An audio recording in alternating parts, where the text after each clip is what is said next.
Coming up on the Sky News Daily with me, Niall Paterson, new migration figures are out. Asylum applications are up, to a record high, in fact. So what's going on with Labour's crackdown on migration? That's next.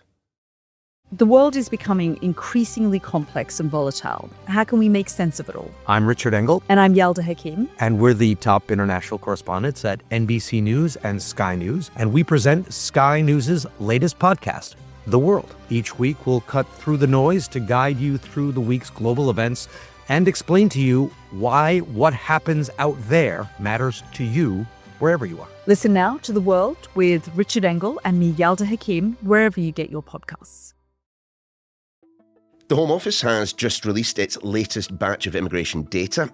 Essentially, every 3 months, we discover a huge amount of information on asylum applications, small boat crossings, legal migration, and much more besides.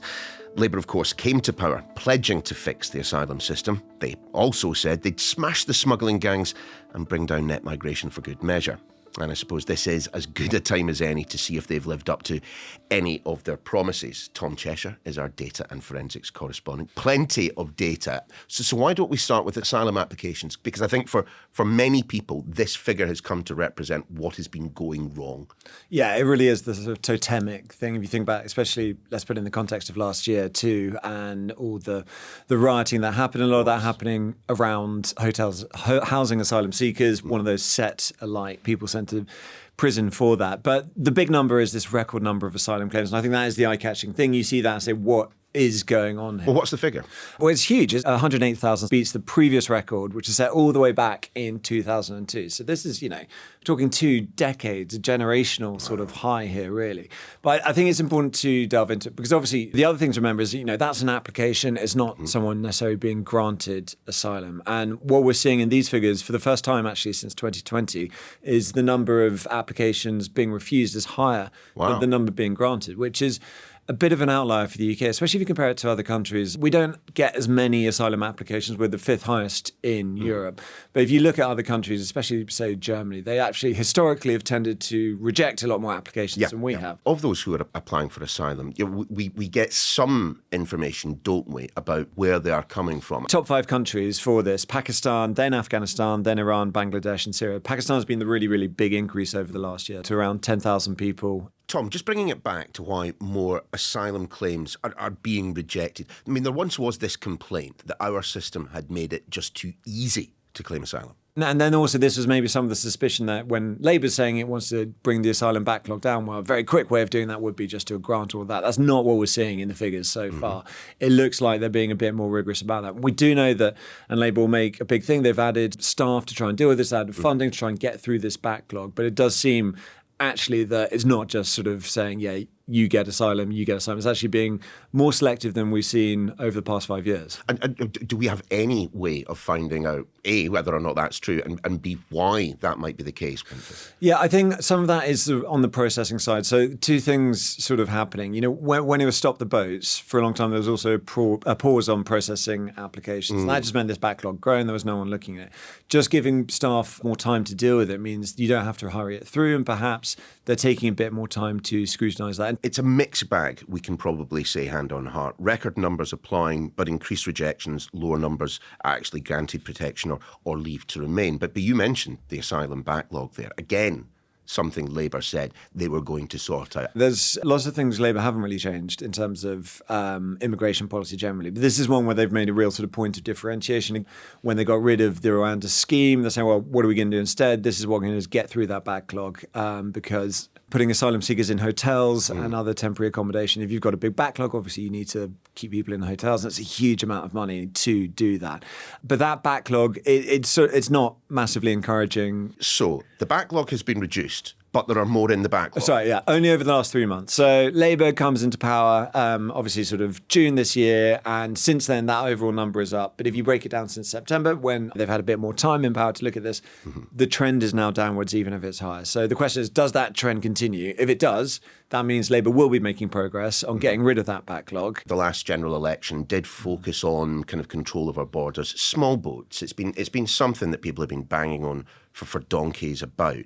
But Keir Starmer did say he was going to be taking action to smash those smuggling gangs? Any evidence in the data? No, gangs, as I say, unsmashed so far. They'd argue it takes a long time to do this. The data says that last year, 37,000 people arrived on small boats. So that's also 25% more than the previous year. It's fewer than it was in 2022, which is sort of the all-time high, but it's still more than it was last year. When these people arrive here, they have to be housed somewhere. They're being housed in hotels. We've mentioned it already, the riots that this country saw, the violence, the arson that we saw taking place. What do we know about the numbers? Big number here, to put it in context, is we spend a lot of money on these hotels, £4.2 billion in 2023. And so there's two reasons that's really, really important. First of all is, as you say, sort of public anger at this. Even pre the riots, there've always been sites for protest.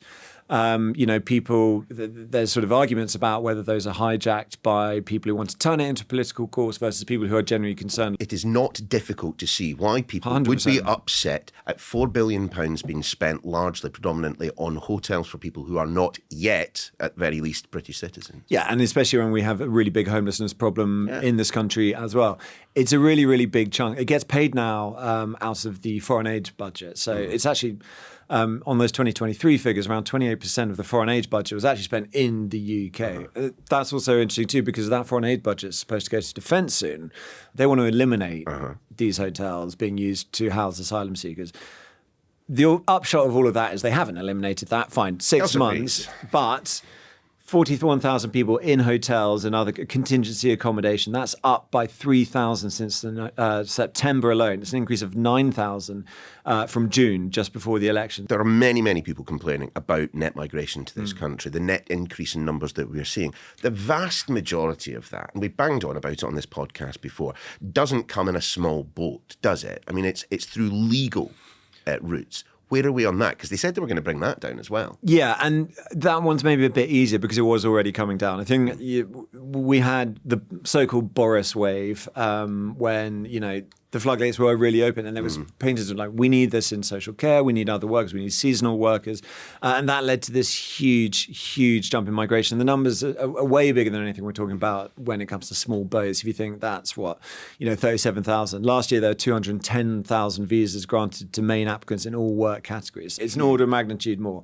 But the Conservatives did make changes there and Labour hasn't done anything to change those changes. So one of the big ones is workers not being able to bring dependents with them, whether that's work or studying. The other was salary thresholds. It doesn't look like salary thresholds are making a huge difference on that so far. It may bear fruit, but last year there were 37% fewer people arriving. It's still a lot higher. It's still 53% higher than it was in 2019. It's come down, but we're still just at a sort of new normal, which seems to be for a lot of things post-pandemic. If we think of other things like disability benefits, where it hasn't returned to pre-pandemic levels. Now, if you look at sort of some of the bodies that look at this, they say, look, it is supposed to come down. The OBR, Office for Budget Responsibility, does anticipate it coming down, but it's still going to be a level we haven't historically experienced. And that is hard for a lot of services to keep up with. If you think of funding for anything, all the population growth we've had over recent years, all the population growth we're scheduled to have is through immigration. So there needs to be funding to have the infrastructure to deal with that. That's not what Today's about in terms of the releases of that, but the numbers are still really, really high. Clearly, immigration, asylum, all the rest of it is going to remain a live political topic for quite some time. I mean, first things first, what have the Home Office said in response to this data? It's pulling out the things they like and slightly ignoring the things they do. So Dame Angela Eagle, who's the Minister for Border Security and Asylum, she said over the last 6 years, legal migration soared, a criminal smuggler industry was allowed to establish itself in the Channel, and the asylum system was broken. So they're talking about the Conservative government there. Through our plan for change, we're restoring order to the system and substantially increasing enforcement. So what they're talking about is returns. Again, they have increased returns, but it's such a small fraction of this pie. Returns being what? Someone being sent back to their own country? Exactly. This is where the Labour government would argue, this is where it takes careful diplomacy making these deals. So most of the people being returned are being returned to Albania as a result of an agreement. But again, these aren't the sort of numbers to make a dent in those really, really big immigration figures. What they're not talking about in this statement is the backlog going down, because it hasn't. But they are saying the sort of the increasing assigned decision-making is going up by 52% in the last 3 months. So they're saying that's going to put us on track to close more asylum hotels next month. It's interesting they're bringing it up because they obviously must feel slightly confident. You wouldn't mention closing them down if there's going to be loads open. What do they know that we don't know? The foreign aid budget is being cut, and it's being cut significantly. The amount of money that we would have to spend on dealing with asylum seekers, hotels and all the rest of it will be coming down. It is an ongoing battle within government whether there's something the Home Office should be paying for, which absolutely they do not want to do, because who wants to spend billions of pounds, especially on a policy that is deeply, deeply unpopular. But that does also mean that if you're going to keep that within the foreign aid budget, you're going to be spending less overseas. And that's already been so controversial for a lot of Labour MPs, especially, who, you can see it's anathema. It goes against sort of the grain to be cutting overseas aid in favour of defence, especially if that overseas aid is being spent here in the UK on hotels. So it's a big looming battle. On the other hand,